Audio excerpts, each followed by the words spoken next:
यहाँ सबैजनालाई नमस्कार। मेरो नाम चाहिँ देवी प्रसाद शर्मा, घर चाहिँ गोतामकोट, वार्ड नम्बर 4 बाहुन गाउँ। यो गोतामकोट असाध्यै रमणीय स्थल हो। यो जमानादेखि चाहिँ सबैले रुचाएको एउटा चाहिँ राज्य पनि हो। यो मल्लहरूले राज्य गरेको राज्य स्थल पनि हो गोतामकोट। गोतामकोटमा 5वटा कोटहरू मिलेर बनेको कोट पनि हो। त्यसमध्ये पहिलो नम्बरको कोट गोतामकोट हो भने दोस्रो नम्बर कोट पानीकोट। पानीकोटमा चाहिँ गौतमहरूको बस्ती छ। एउटा चाहिँ शुभकोट छ, एउटा चाहिँ मुछेरी कोट छ र त्यसपछि चाहिँ यी 5वटा कोटहरू मिलेर बनेको चाहिँ गोतामकोट हो। गोतामकोटमा हिजोको राज्य हुँदाखेरि कोटमा चाहिँ ठकुरीहरूले राज्य गरेका थिए भने यो पानीकोटमा चाहिँ गौतमहरूले राज्य गरेका थिए। गौतमहरूको राज्य छ भन्ने छ। पानीकोटमा बस्ती गौतमहरूको छ र ती गौतमहरूले चाहिँ यो गोतामकोटमा यो सम्पे स्थलमा आउँदै गर्दा यहाँ चाहिँ तपस्या गरेको स्थल गौतमहरूले भन्ने छ। यहाँ चाहिँ जमानादेखि चाहिँ यहाँ हरेक मान्छेहरू चाहिँ धार्मिक मान्छेहरू मात्रै चाहिँ बसोबास गर्न सक्ने र यहाँ तीर्थस्थलका निम्ति हरेक बेला पूर्णिमाको बेलामा भेरी खोलामा चाहिँ तीर्थ नुहाउनका लागि हरेक ठाउँ जाजरकोट डोल्पाबाट पनि आउने गरेको चाहिँ चलन छ। यहाँ चाहिँ तीर्थ नुहाउने र यो सिद्ध मन्दिरको चाहिँ दर्शन गर्ने। यो सम्पे ताल अब छ, यसको नाम चाहिँ सम्पे तालमा हिजोदेखि चाहिँ देवी देवताका चाहिँ गुठीहरू जुत्ने ताल खेल्ने स्थान पनि हो।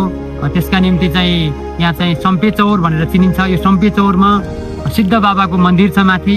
यहाँ चाहिँ यो पटक पटक चाहिँ हामी पूर्णिमाको बेलामा यस मन्दिरमा चाहिँ गाईको धार हाल्ने र अरू चाहिँ परिकारहरू केही पनि प्रयोग नगर्ने, शुद्ध चाहिँ तपाईँको बलि कुनै पनि बलि चढाइँदैन। यो सम्पे स्थलमा त्यस्तो गरिन्छ प्रत्येक मणिमा। भनेपछि मालिका मन्दिरमा हामी तल मालिका देवीको मन्दिर छ, त्यसमा चाहिँ प्रत्येक पूर्णिमामा पूजाआजा पनि गरिन्छ। हरेक मान्छे दुःख सुख परेका मान्छेहरू तीर्थ व्रत गर्नका लागि आउनुहुन्छ र त्यहाँ आइसकेपछि उहाँहरू रातभरि चाहिँ मुढा पोलेर खर्राती गरेर चाहिँ बिहानपल्टि उहाँले चाहिँ हाम्रो सोचेको आकाङ्क्षा पुरा होस् भनेर चाहिँ वरदान मागेर जाने चलन छ। र प्रत्येक वर्षको चाहिँ भदै पूर्णिमामा सम्पूर्ण धामीहरू र सम्पूर्ण गोतामकोटका जनसमुदायहरू भदै पूर्णिमाको बेलामा गोतामकोटको मालिका मन्दिरमा आउनुहुन्छ र सबैजनाले भजन कीर्तनहरू गरेर नाचगान गरेर त्यहाँ चाहिँ मेला लगाइन्छ, धामी नाच गरिन्छ र धामी नाचिसकेपछि सबैले फुल असिता सम्पूर्णले मालिका देवीमा चाहिँ चढाउने चलन छ।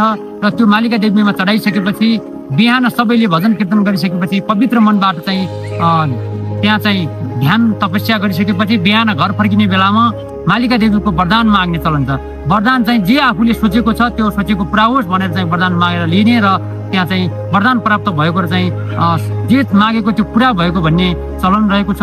त्यसैले गर्दा यो गोतामकोट यसरी चाहिँ गोतामकोट रहेको हो। गोतामकोटमा चाहिँ डोल्पा जिल्लाका मान्छेहरूले पनि यहाँको चाहिँ अन्न बालीको यहाँबाट चाहिँ लग्ने चलन थियो। पहिला यहाँ चाहिँ एयरपोर्ट बनाउने भनेर चाहिँ यहाँ एउटा चाहिँ सर्वे भयो। सर्वे भइसकेपछि यहाँको नेताजीहरूले भन्नुभयो, यहाँको पञ्चायतले भन्नुभयो यो मसिनो भूमिलाई, यो उर्वरा भूमिलाई चाहिँ एयरपोर्ट बनाउने बित्तिकै यहाँको जनताले के खाला भनेर चाहिँ यहाँ नबनाउने कुरा भइसकेपछि त्यो एयरपोर्ट अहिले चाहिँ डोल्पाको जुफालमा चाहिँ बनेको छ भन्ने चाहिँ चलन छ।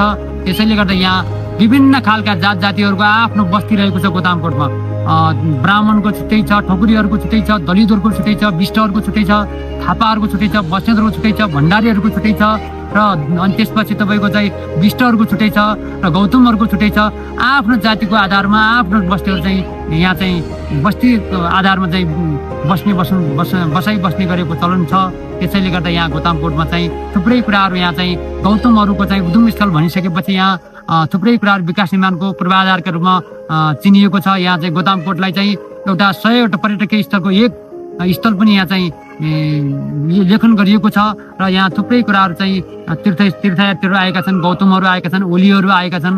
यहाँ अब गोतामकोटमा सम्पूर्ण कुराहरूको चाहिँ ध्यान दिएर यहाँ चाहिँ पर्यटकीय स्थल बनाउने भन्ने कुरा रहेको छ।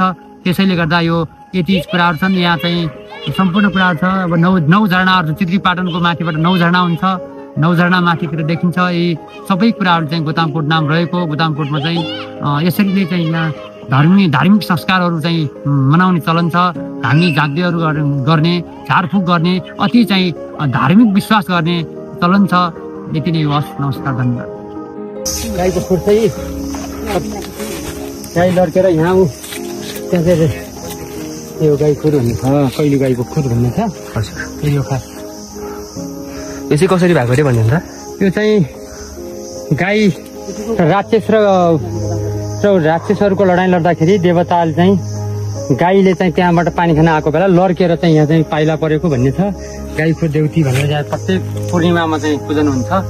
यहाँ चाहिँ गाईको दुधको धार हाल्ने चलन छ र ध्वजा पतङ्गा मात्रै हाल्ने चलन छ। यहाँ चाहिँ हरेक बेलामा चाहिँ पूर्णिमाको बेला मात्रै धार धुप गरिन्छ। यहाँ अशुद्ध मान्छे कोही पनि आउनु मिल्दैन, मांसाहारी प्रयोग गरेर पनि आउन मिल्दैन। शुद्ध नुहाइधुवाइ गरेर अनि त्यो पवित्र मनका साथ यहाँ दर्शन गर्न आउने। जहाँ रक्सीका त कुरै नगरौँ, झन् अब महिनावारी भएको बेला हरेक त्यस्तो चाहिँ अशुद्ध भएको मन भएको बेला चाहिँ यहाँ कोही पनि प्रवेश गर्न नपर्ने भन्ने